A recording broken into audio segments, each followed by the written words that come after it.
नमस्कार, मैं चंदन कुमार शिक्षा और संस्कार यूट्यूब चैनल पर आपका हार्दिक अभिनंदन करता हूं, स्वागत करता हूं। दोस्तों, बिहार स्टेट में रेखाचित्र, संस्मरण और जीवनी पढ़ना है। यानी हम बात कर रहे हैं हिंदी गद्य का नवीन स्वरूप के अंतर्गत संस्मरण, रेखाचित्र और जीवनी लगी हुई है। इसे हम लोग आज इस वीडियो के माध्यम से पढ़ेंगे। यानी आप बिहार स्टेट की तैयारी कर रहे हैं और आपके पास कम समय है तो आप ये वीडियो देख सकते हैं, क्योंकि आने वाले कुछ ही दिनों में आपकी परीक्षा है ना। तो चलिए देर न करते हुए सर्वप्रथम हम लोग बात करेंगे रेखा चित्र क्या होती है, फिर बात करेंगे संस्मरण, फिर उसके बाद बात करेंगे जीवनी को लेकर। यानी रेखा चित्र, संस्मरण और जीवनी एक ही वीडियो के माध्यम से हम लोग जानेंगे। इस वीडियो में अंत तक बने रहेंगे, आपके लिए ये वीडियो बहुत ही लाभकारी होगी। चलिए तो देर न करते हुए रेखा चित्र की बात करते हैं। रेखा चित्र यानी दो शब्दों के मेल से बना है, पहला रेखा दूसरा चित्र। अगर अर्थ देखें तो रेखा चित्र शब्द अंग्रेजी के स्केच शब्द का हिंदी रूपांतरण है। पर्याय के रूप में व्यक्ति चित्र, शब्द चित्र, चरित्र चित्र, चरित्र लेख जैसे शब्दों का भी प्रयोग करते हैं, है ना। हिंदी साहित्य में अंग्रेजी साहित्य के प्रभाव के फलस्वरूप उत्पन्न है और साथ ही साथ रेखाचित्र निश्चित दृष्टिकोण से अभिव्यक्त किसी भी दृश्य, चरित्र या घटना का ऐसा मर्म स्पर्शी एवं सजीव शब्द चित्र है जिसमें आकारगत लघुता के बावजूद पाठकों के हृदय पर अमिट प्रभाव छोड़ने की क्षमता होती है।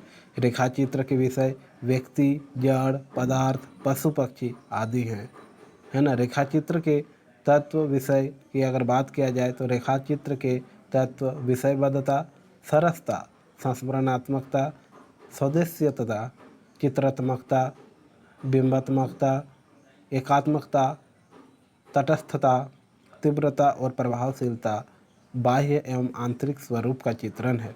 रेखाचित्र महत्वपूर्ण तथ्य की अगर बात करें तो रेखाचित्र एक महत्वपूर्ण तथ्य है जिसमें से पश्चिमी साहित्य के प्रभाव स्वरूप हिंदी में उदित हुआ है। प्रारंभिक रेखाचित्रों की संस्मरणात्मकता की प्रधानता है। पदम सिंह शर्मा हिंदी रेखाचित्र साहित्य के प्रवर्तक हैं। पदम सिंह के रेखाचित्र पद्म पराग में संकलित हैं। रेखाचित्र का गद्य की विधा के रूप में विकास छायावाद युग में प्रारंभ हुआ है। इसके विकास क्रम की अगर बात करें तो दो भागों में विभक्त किया जा सकता है। एक प्रारंभिक युग 1918 से 1938 और उत्कर्ष काल 1939 से अब तक। विशुद्ध रेखाचित्रों का प्रथम संग्रह बोलती प्रतिमा श्री राम शर्मा, जिनका 1937 ईस्वी में प्रकाशित हुआ था। फिर लेखक ने स्वयं बोलती प्रतिमा की रचनाओं को लेख यानी स्केच और कहानियाँ माना है। बोलती प्रतिमा की अधिकांश रचनाएं रेखाचित्र है और साथ ही साथ भाई जगन्नाथ इस बोलती प्रतिमा संकलन की सर्वश्रेष्ठ रचना है। ग्रामीण पात्रों के सुख दुख, त्याग तपस्या का ओजस्वी एवं जीवंत चित्रण किया गया है। बनारसी दास, चतुर्वेदी, महादेवी वर्मा इस युग के अन्य रेखाचित्रकार रहे हैं। चतुर्वेदी जी ने संतों, समाज सेवियों, देश सेवकों और साहित्यकारों से संबंध संस्मरणात्मक रेखाचित्र लिखे जो विशाल भारत तथा अन्य समकालीन पत्रिकाओं में प्रकाशित है। व्यक्ति के गुणों की अभिव्यक्ति पर अधिक ध्यान केंद्रित किया गया है, उनके व्यक्तित्व के दुर्बल पक्षों पर ध्यान केंद्रित नहीं है। महादेवी वर्मा के रेखाचित्रों में कल्पनामूलक कलात्मक अभिव्यक्ति अत्यधिक मिलती है। रामा की अगर बात करें, जिनका प्रकाशन 1930, बिंदा 1934, सबिया 1935, बिट्टो 1935, घिसा 1936 महादेवी वर्मा के प्रमुख संस्मरणात्मक चित्रण है, रेखाचित्र है ना। महादेवी वर्मा ने समाज के दिनहीन, शोषित व्यक्तियों को विषय बनाकर भारतीय समाज का जीवंत चित्रण प्रस्तुत किया है। महादेवी वर्मा के रेखाचित्रों में संवेदनशीलता, भावुक कल्पना तथा कवि हृदय की कलात्मकता अभिव्यक्ति हुई है। उत्कर्ष काल की अगर बात किया जाए तो कलात्मक एवं संवेदना युक्त रेखाचित्र लेखन है। साथ ही साथ हंस पत्रिका की रेखाचित्र विधा की विकास में उल्लेखनीय योगदान है। 1946 ईस्वी में मधुकर संपादक बनारसी दास चतुर्वेदी का रेखाचित्र विशेषांक प्रकाशित हुई है। 1952 में बनारसी चतुर्वेदी के रेखाचित्र एवं सेतुबंध रेखाचित्र संग्रह प्रकाशित हुई है। चतुर्वेदी जी के रेखाचित्रों में देश प्रेम एवं राष्ट्रीयता की अभिव्यक्ति हुई है। श्री राम शर्मा की अन्य कृतियाँ प्राणों का सौदा, जिनका 1939 में प्रकाशन हुआ, जंगल के जीवन 1949, वे जीते कैसे हैं 1957 में प्रकाशित हुई है, जो कि श्री राम शर्मा की कृतियाँ हैं, है ना। रेखाचित्र जनपदीय शब्दों का प्रयोग कथात्मक शैली के माध्यम से रोचक एवं हृदय स्पर्शी चित्रण श्री राम शर्मा के लेखन की उल्लेखनीय विशेषता है। राम वृक्ष वेनुपुरी अद्भुत शब्द शिल्पी के लिए प्रख्यात थे। लाल तारा 1938 ईस्वी राम वृक्ष वेनुपुरी की है ना। माटी की मूर्तें गेहूं और गुलाब 1950 तथा मील के पत्थर 1957 इनकी प्रमुख कृतियां हैं। ये यथार्थ के साथ कल्पना और भावुकता का समन्वय, विषय वैविध्य तथा शब्दों एवं वाक्यांशों का संयत प्रयोग बेनीपुरी जी के लेखक की विशेषता है। रेखाचित्र साहित्य के विकास में महादेवी वर्मा का महत्वपूर्ण योगदान है। अतीत के चलचित्र 1941 ईस्वी, स्मृति की रेखाएं 1947 ईस्वी, पद के साथ ही 1956 ईस्वी, स्मारिका 1971 ईस्वी उल्लेखनीय रेखाचित्र संग्रह हैं। किनके? महादेवी वर्मा के। बात करते हैं आगे। धर्मयुग पत्र के सन 1970 के विभिन्न अंकों में नीलू, कुत्ता, दुर्मुख, खरगोश, सोना, हिरणी आदि पशुओं पर अनेक अत्यंत संवेदनापूर्ण रेखाचित्र प्रकाशित हैं। इनके सभी रेखाचित्र संस्मरणात्मक रेखाचित्र, चित्रोपमता इनके रेखाचित्रों की अन्यतम विशेषता है। प्रकाश चंद्र गुप्त इस युग के उल्लेखनीय रेखाचित्रकार हैं। पुरानी स्मृतियाँ की अगर बात करें, जिनका प्रकाशन 1947 में, स्मृति चित्र तथा रेखाचित्र 1940 ईस्वी में निर्जीव वस्तुओं स्थान पर रचित रेखाचित्र संकलित हैं। रेखाचित्रों पर एजी गार्डनर के रचना शिल्प का अत्यधिक प्रभाव पड़ा है। अगर अन्य रेखाचित्र की बात किया जाए तो अन्य रेखाचित्रकार कौन कौन हैं? विनय मोहन शर्मा, रेखा और रंग इनकी रेखाचित्र हैं। और रेखाचित्रकार कौन से हो गए? विनय मोहन। इनके रेखाचित्र यानी इनकी रचना होगी रेखा और रंग। कन्हैया लाल मिश्र प्रभाकर माटी हो गई सोना, दीप जले शंख बजे, शिव पूजन सहाय की वे दिन वे लोग 1965 ईस्वी में लिखा गया। सत्यवती मलिक अमिट रेखाएं 1951 ईस्वी में, देवेंद्र सत्यार्थी रेखाएं बोल उठी 1949, उपेंद्र नाथ अस्क रेखाएं और चित्र 1955, विष्णु प्रभाकर कुछ शब्द कुछ रेखाएं 1965, सेठ गोविंद दास चेहरे जाने पहचाने 1966, प्रेम नारायण टंडन रेखाचित्र 1956, महेंद्र भटनागर विकृत रेखाएं धुंधले चित्र 1966, कुंतल गोयल कुछ रेखाएं कुछ चित्र 1967।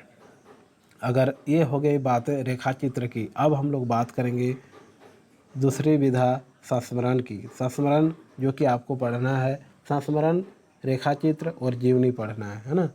ये अन्य गद्य विधाएं के अंतर्गत आती हैं। अन्य गद्य विधाएं का नवीन स्वरूप है। नवीन स्वरूप के अंतर्गत रेखाचित्र को हम लोगों ने पढ़ा, अब पढ़ेंगे संस्मरण को।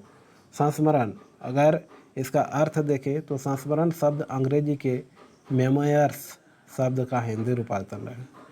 अगर व्युत्पत्ति की बात करें तो व्युत्पत्ति परक अर्थ अगर देखेंगे, सम धन स्मृति जोड़ धन धातु धन लिउट प्रत्यय लगा है, यानी उपसर्ग सम है, मूल शब्द स्मृति है और अन्य शेष है। यानी संस्मरण शब्द का किस प्रकार विखंडन हुआ है, किस प्रकार खंडित होकर बना है, एक साथ मिलकर बना है, ये चीज़ आप देख सकते हैं।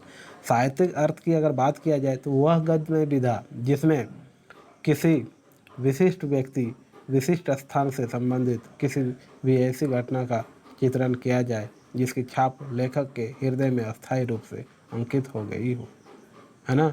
इनके 5 तत्व हैं: स्मृति कथा, आत्मीयता, व्यक्तित्व का चित्रण और तथ्यात्मकता।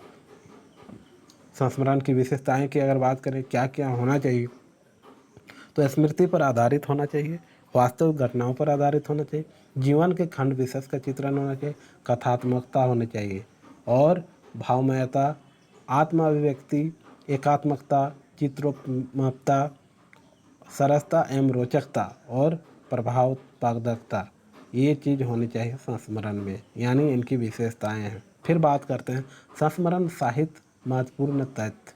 सरस्वती, माधुरी, सुधा, विशाल भारत, हंस जैसी पत्रिकाओं के माध्यम से हिंदी में संस्मरण साहित्य का अवतरण हुआ है। कुछ विद्वान 1907 ईस्वी में प्रताप नारायण मिश्र पर रचित बाल मुकुंद गुप्त के संस्मरण को हिंदी का प्रथम संस्मरण मानते हैं। कुछ विद्वान पद्म सिंह शर्मा को संस्मरण साहित्य का प्रवर्तक मानते हैं। संस्मरण साहित्य की विधिवत शुरुआत द्विवेदी युग में हुई। पद्म सिंह शर्मा के संस्मरण प्रबंध मंजरी में संकलित है। अगर बात करें संस्मरण का विकास की तो ये 4 भागों में हुई है। पहला प्रारंभिक युग, दूसरा छायावाद, तीसरा छायावादोत्तर और उत्तरवर्ती युग। प्रारंभिक युग 1900 से 1918, 1918 से 1936 छायावाद युग, छायावादोत्तर 1936 से 1950 और उत्तरवर्ती युग 1950 से अब तक। संस्मरण साहित्य का विकास प्रारंभिक युग यानी सरस्वती पत्रिका के माध्यम से प्रकाशित प्रमुखतः जीवनी परक संस्मरण लिखे गए इस युग के अधिकांश संस्मरण प्रवासी भारतीयों द्वारा रचित है। उद्देश्य भारतीयों को पश्चिम के रहन सहन एवं दर्शनीय स्थलों से परिचित कराना। यात्रा वृत्तांत, मूलकता व निबंधात्मकता प्रमुख विशेषताएं हैं। प्रारंभिक युग के प्रमुख संस्मरणकार कौन कौन रहे हैं ये भी जानना बहुत जरूरी है, महत्वपूर्ण है। महावीर प्रसाद द्विवेदी ने अनुमोदन का अंत 1905 ईस्वी, सभा की सभ्यता 1907, विज्ञानाचार्य बसु का विज्ञान मंदिर 1918 कृतियों के माध्यम से संस्मरण लेखन में प्रवेश किया। कौन? महावीर प्रसाद द्विवेदी। अन्य संस्मरणकार हैं राम कुमार खेमका, जगद्विहारी सेठ, पांडुरंग खानखोजे, प्यारेलाल मिश्र, काशी प्रसाद जायसवाल, जगन्नाथ खन्ना, भोलादत्त पांडे। हरिओद जी के संस्मरण है ना, ये भोलादत्त पांडे ये अन्य संस्मरणकार हैं। उसके बाद हरिओद जी के संस्मरण कौन कौन से हैं? बालमुकुंद गुप्त इस युग की उल्लेखनीय कृति है। संस्मरण पत्र पत्रिकाओं में प्रकाशित हैं। सुधा पत्रिका में 1921 ईस्वी में प्रकाशित इलाचंद्र जोशी का संस्मरण मेरे प्राथमिक जीवन की स्मृतियाँ एवं वृंदावन लाल वर्मा कृत कुछ संस्मरण इस युग के उल्लेखनीय संस्मरण हैं। कथ्य और शिल्प की दृष्टि से संस्मरण साहित्य में विविधता है। पद्म सिंह शर्मा, राजा राधिका रमन प्रसाद सिंह व श्री राम शर्मा ने संस्मरण साहित्य को समृद्ध किया है। बात करते हैं छायावाद युग के प्रमुख संस्मरणकार। पद्म सिंह शर्मा, पद्म पराग 1929 ईस्वी, प्रबंध मंजरी है ना पद्म सिंह शर्मा के। दूसरा है इलाचंद्र जोशी के मेरे प्राथमिक जीवन की स्मृतियाँ 1921 ईस्वी, श्री राम शर्मा के शिकार 1936, वृंदावन लाल वर्मा कुछ संस्मरण 1921, महादेवी वर्मा रामा 1930, बिंदा 1934, सबिया बिट्टो 1935, गीसा 1936, रामकुमार खेमका इधर उधर की बातें 1918। बात करते हैं छायावादोत्तर युग की। छायावादोत्तर युग संस्मरण लेखन में सूक्ष्म भावपूर्ण चित्रण एवं कलात्मकता का समावेश है। प्रमुख संस्मरणकार हैं महादेवी वर्मा, स्मृति की रेखाएं 1947 ईस्वी, पथ के साथी 1956, स्मारिका 1971 और मेरा परिवार 1972। प्रकाश चंद्र गुप्त, पुरानी स्मृतियाँ 1947 ईस्वी, राम वृक्ष बेनीपुरी, लाल तारा 1938 ईस्वी, मील के पत्थर 1957 ईस्वी, राधिका रमन प्रसाद सिंह के टूटा तारा 1940 ईस्वी और बनारसी दास चतुर्वेदी के हमारे आराध्य 1952 ईस्वी और संस्मरण 1953 ईस्वी। कन्हैयालाल मिश्र के भी जो कन्हैयालाल मिश्र प्रभाकर हैं इनके भी जिंदगी मुस्कुराई 1953 और इनके भी एक रचना है संस्मरण भूले हुए चेहरे। शिव पूजन सहाय की बात करें तो स्मृति शेष 1987 ईस्वी और राहुल सांकृत्यायन बचपन की स्मृतियाँ 1955, जिनका मैं कृतज्ञ हूँ 1957 और मेरे असहयोग के साथी। उपेंद्र नाथ अस्क, मंटो मेरा दुश्मन 1956, ज़्यादा अपनी कम पराई 1959, शांति प्रिय द्विवेदी स्मृति की कृतियाँ 1966 और विष्णु प्रभाकर यादव की तीर्थ यात्रा 1981, हम सफ़र मिलते रहे 1996, स्केच और संस्मरण ये विष्णु प्रभाकर की हैं। हरिवंश राय बच्चन नए पुराने झरोखे 1962, जगदीश चंद्र माथुर जिन्होंने जीना जाना 1971, अमृतलाल नागर जिनके साथ जिया 1973 1981 है ना, अलग अलग मिलता है। कृष्ण सोबती हम हसमत 1977, राजेंद्र यादव औरों के बहाने 1981, अज्ञे स्मृति के लेखा 1982, फणीश्वर नाथ रेणु वन तुलसी की गंध 1984, रविंद्र कालिया सृजन के सहयात्री 1996, गालिब छुट्टी शराब 2000 और विद्या निवास मिश्र चिड़िया रेन बसेरा 2002 और मैत्री पुष्पा कस्तूरी कुंडल बसे।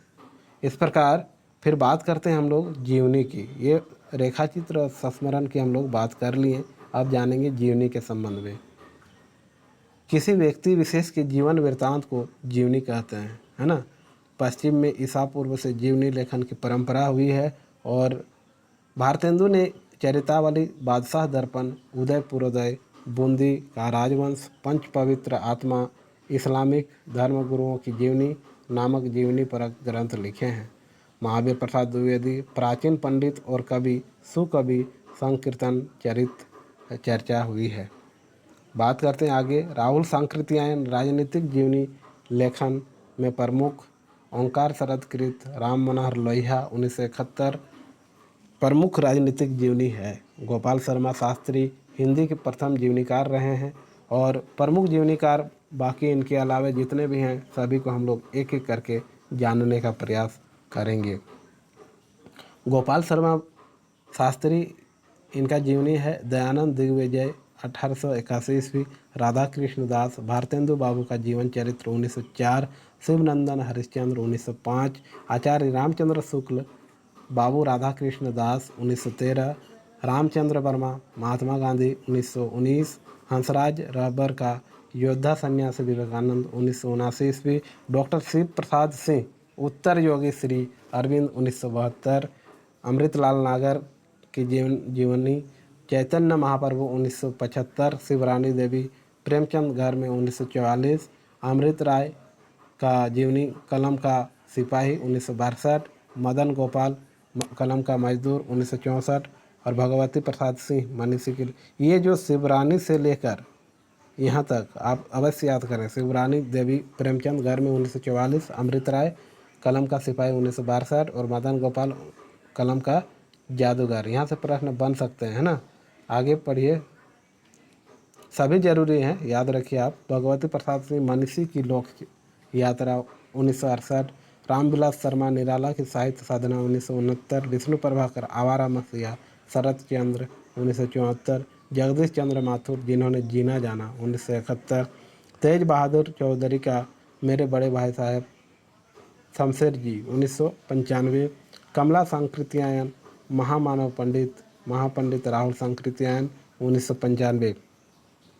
बात करते हैं आगे। सुलोचना राघव रांगे राघव एक अंतरंग परिचय, महिमा मेहता उत्सव पुरुष श्री नरेश मेहता 2003, कुमुद नागर का वट वृक्ष की छाया में अमृतलाल नागर 2006, गायत्री कमलेश्वर मेरे हमसफ़र 2005 और विश्वनाथ त्रिपाठी का व्योमकेश दरवेश हजारी प्रसाद द्विवेदी 2012 और राम कमल राय शिखर से सागर तक अज्ञे 1986। इस प्रकार जितने भी जीवनी थे, जितने भी संस्मरण थे, जितने भी रेखाचित्र थे, हम लोगों ने एक एक करके क्रमबद्ध तरीके से पढ़ा, क्रमबद्ध तरीके से जाना और जो कि मैं उम्मीद करता हूँ कि इससे कम से कम 2-4 प्रश्न निश्चित रूप से आपको बिहार स्टेट में देखने को मिलेंगे। इस उम्मीद के साथ ये वीडियो बनाया गया है और मैं उम्मीद करता हूँ कि एक आप बिहार स्टेट में सफल होकर आवें। इसी शुभकामनाएं के साथ आपको वीडियो में अंत तक बने रहने के लिए एक बार पुनः धन्यवाद देता हूँ।